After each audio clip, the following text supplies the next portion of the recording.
welcome to the program, Mr. Denis Cox, who is the owner and manager of Cox Radio Ltd. It's a pleasure having you. Thanks for having me. All right. Mr. Cox, I mean, most St. Lucians know who you are and the service that you provide.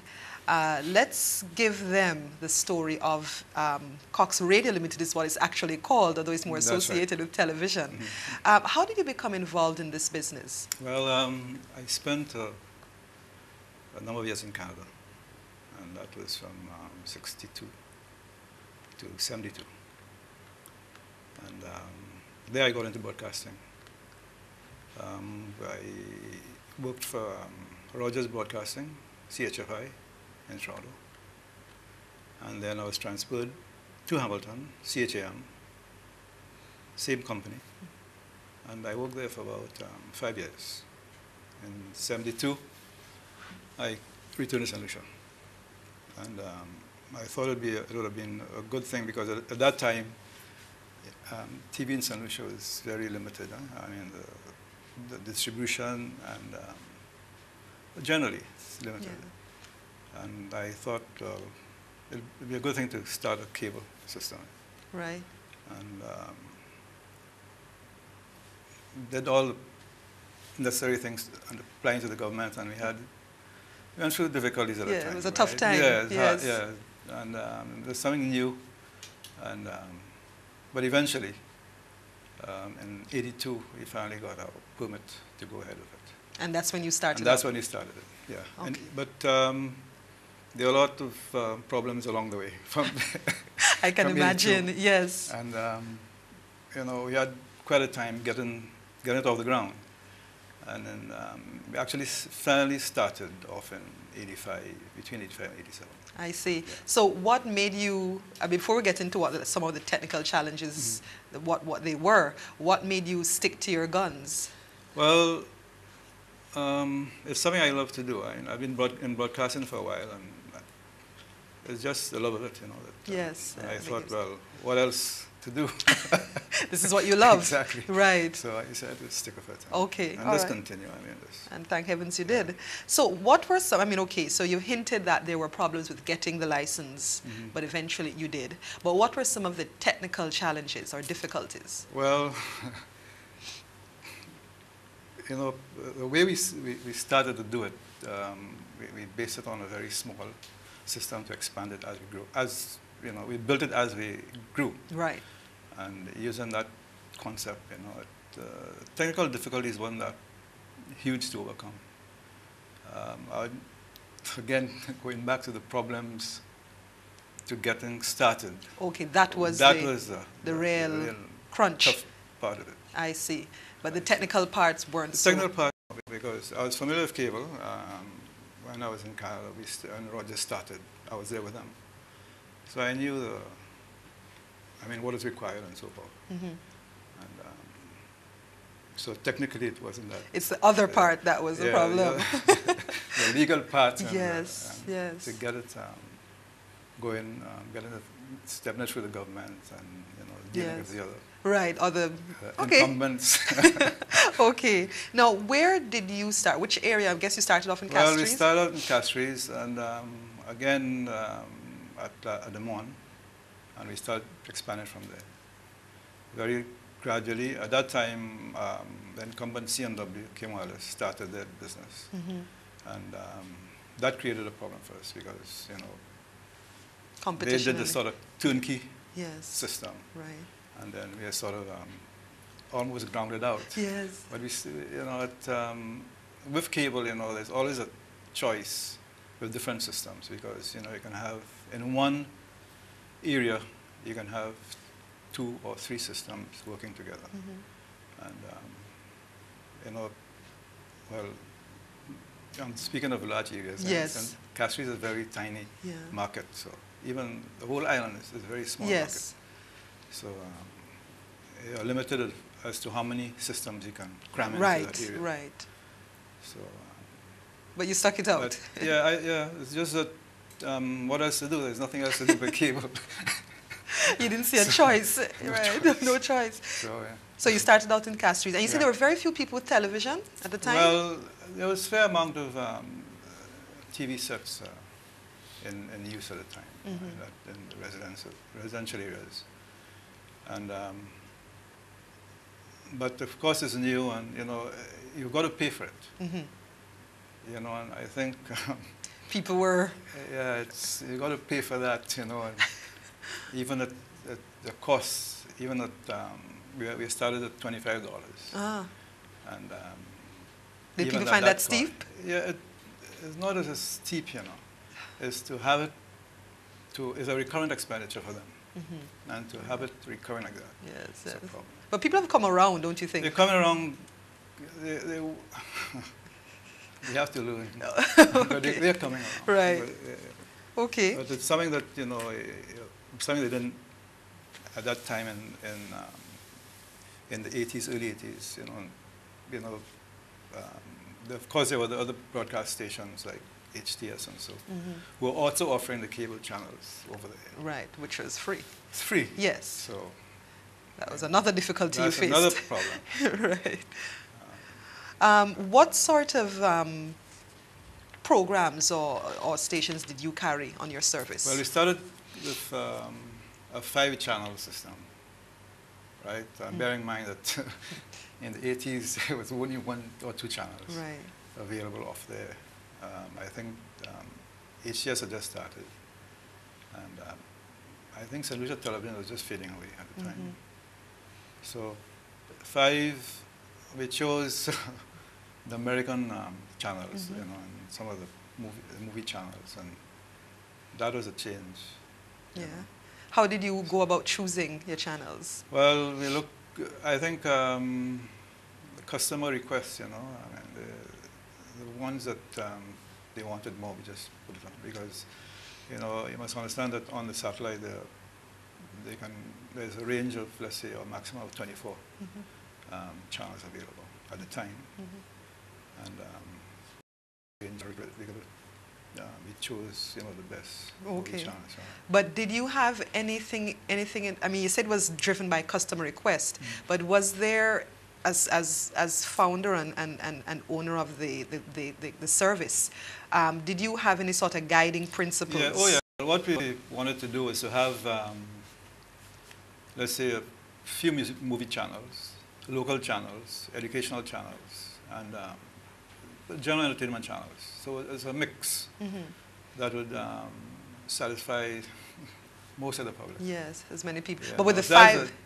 But the 5 we started off was, of course it was, I think we had about the 2 movie channels, and the other channels were the local ones. And really? then we had Barbados and so on. So you carried Barbados? At that time, yes. yeah, and, because it was available. And, but then it went out because SLTV was, at that time now is out of business. I see. Okay, and you couldn't carry that anymore. But then we started increasing. We went up from 5. We went up to 12 channels. Okay. And then we had a better range of programming. How were you able to improve, like going from 5 to 12 and spreading out? Adding the channels is, well, of course, there's financial worries to look at there, because you've got to add the equipment, right? And some of the owners of the programs, we have to pay for. Yes. And even some that we don't pay, we still have to pay for, because we have agents in the States where we get to authorize it for us, and we pay them. Okay. So, but being that there's a large range of channels available on the satellite, then you can depend upon how much your budget can afford, and you can keep adding. Okay. All right, we've come to our first break, and I want to talk a bit about, when we come back, how you think the St. Lucian Society has maybe changed or not changed with the influence of cable. We'll be right back. Ideas. Innovation, creativity, intellectual properties, writing, poetry, print, Film. Photography. Television, advertising, arts and craft, architecture, infrastructure, music and the performing arts, dance, fashion, design and theater, computer software, internet and information systems. It doesn't matter who you are, how young or how old. It's about Saint Lucian ideas, possibilities. The Ministry of Tourism, Heritage and creative industries. Building a sustainable economic growth engine. Around you.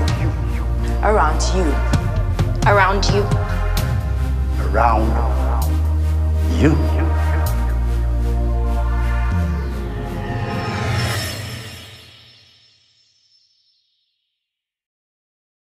Yes, Mr. Cox. Just before the break, we're talking about, you know, the financial worries and so on with adding more equipment, adding more channels. But obviously, you have done so because you're up to now. How many channels? We have about 24 channels on. Wow, that's quite a number from 5. Well, that doesn't. Well, our system now is capable of delivering about 40 channels. Okay, so you're like so over halfway there. It's designed for 40 channels. I see. Yeah. All right. Now, clearly, that's a big jump from 5. Yes. Oh, yeah. You're offering a lot more. How do you think cable, and obviously you're a cable provider, do you think cable has affected or influenced St. Lucians in any major way? I mean, they're seeing so many things. I tend not to think that because before cable you had the movies, you know, we were influenced. The cinema. Cinema, right? From the cinema, yes. And we had video and the cinema. And I think they've been there for longer than cable. And I think if there was any influencing to be done, it would be from those sources. Rather than cable? Rather from cable and TV, because I don't see it. I haven't seen it. Yeah. All I see is that we are more influenced by people coming from overseas, resettling here, and bringing in new the ideas and so on. Yes. So you don't share the prevailing view? No, I think maybe on the surface, but deep down. You don't think so? No. Okay, you're not seeing it? No. All right, that's a different view. I don't see it because I think if we may have,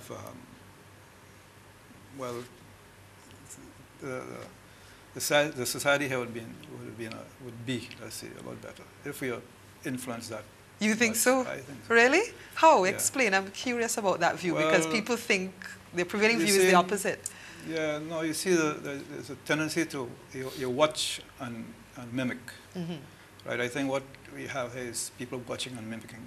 Right. But not really watching deeply what's on TV. Okay, and really absorbing and causing it to make change within them. So, right. Okay, that's interesting, Mr. Cox. All right. Now, what about local production? I mean, I know you're not into production. No, we're not. Not yet. Not yet. But, and we'll get to that. But what would you like to see more of that? Yes, but more towards I won't say the grassroots, you know, but more of this, I mean, to extract the Saint Lucian content. There is something there, but it must be extracted. Like what? Like what would you like to see more of? You know, we have two types. There's a front, you know. Society always produces a front. I think we tend to see that. Yeah. But as I mentioned before, we need to go behind that. And to show. And you like to see local production do that. Inside it. Yeah. Because, what do you think are some of the, why haven't you gone into it yet? Well, what are some of the problems? The problems are cost, number one, because to produce these type of programs. It's expensive. It's expensive. Yes, and time. Yes, and all our funds now, or our profits,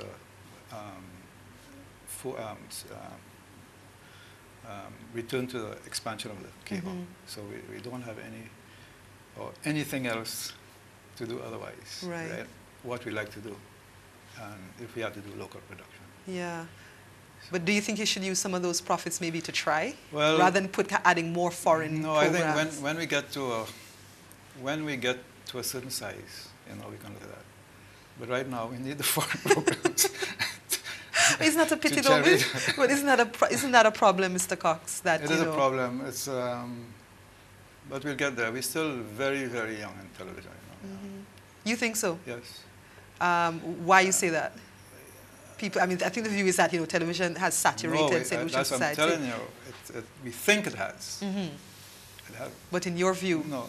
What are you comparing us to? Or? Well, I think we like to mimic, you know, that's human nature. Right. You know?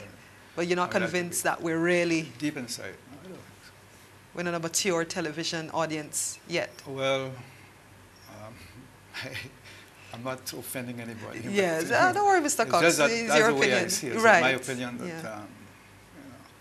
No. for sales, for people doing the sales, you know, that's good for them, right? Because, you know, they can, I think that's a machine behind, well, both the American TV now. I mean, what sells is Right. what you're going to push.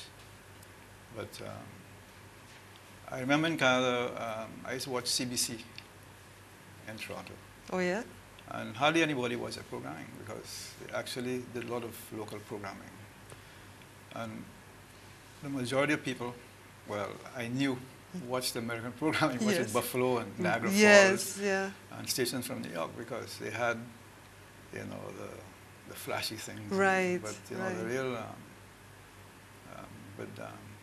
programming available on CBC. You know, Kind of boring. yeah, boring. Okay. Now, you mentioned that you wouldn't, I mean, in the future, you would not mind getting into local production. What would you, what sort of things would you get into? Well, we have a problem here, right? With, for instance, you have the youth problem. I think that's one of the prime things we have to look at. How we can motivate the youth here. So your programming would be I think more, yeah. youth-centered? Yeah, youth-centered. For example, like what would you? Well, I'm not, I wouldn't like to mimic again and say Yes. Sesame Street. Right, but You can have something like that, but in a local context. okay, Yeah. all right, that sort of thing. Yeah, Okay, maybe and then, to teach the younger children, because I think the older children already have made their way, and their Or minds haven't. have set. Yes. Well, you never can. yeah. I But you'll be think- targeting the smaller. Yeah, you know, to get them there because, you know, it's, you know, it's nothing's never new for them, and it's always, you know, they absorb What's around them. whether it's, I mean, on the teenager or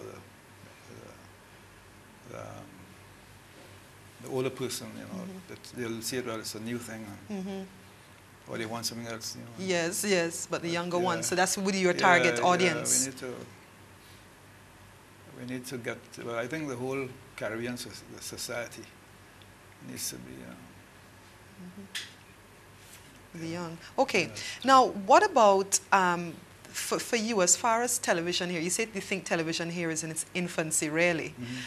Where would you like to see it go? Do you, for example, you're providing cable and so on, but where would you like to see St. Lucia? Well, we're looking, the world is going to what you call a broadband system, right? And then you'll have the whole, I wouldn't say it's both the telecommunications sector, which is telephone and right across the band. Everything will be available for broadband, right? Even the broadcast networks, because I think after 2005, 2006, the technology goes digital, right? And then you'll have more ability to split your programming into different niches, right? Where you've been watching one channel before, on that same channel you'll be able to access different things. Yes, and that's where you That's like. wireless, and so I'm looking down the road. I'm seeing that's coming, And so the local entrepreneurs here and people who want to get into TV or people who are doing it now will have to look at that and maybe exploit that, where they can, on the same channel, they can give, you'll have news, you can have a general or satellite TV if they want. Right.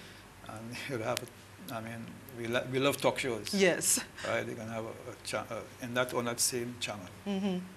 So now, do you think that would be a good thing? Do you think maybe we'll be flooded by too much programming? No. Well, even we are now flooded by a lot of programming. So far less, Mr. Yeah, Cox. because we have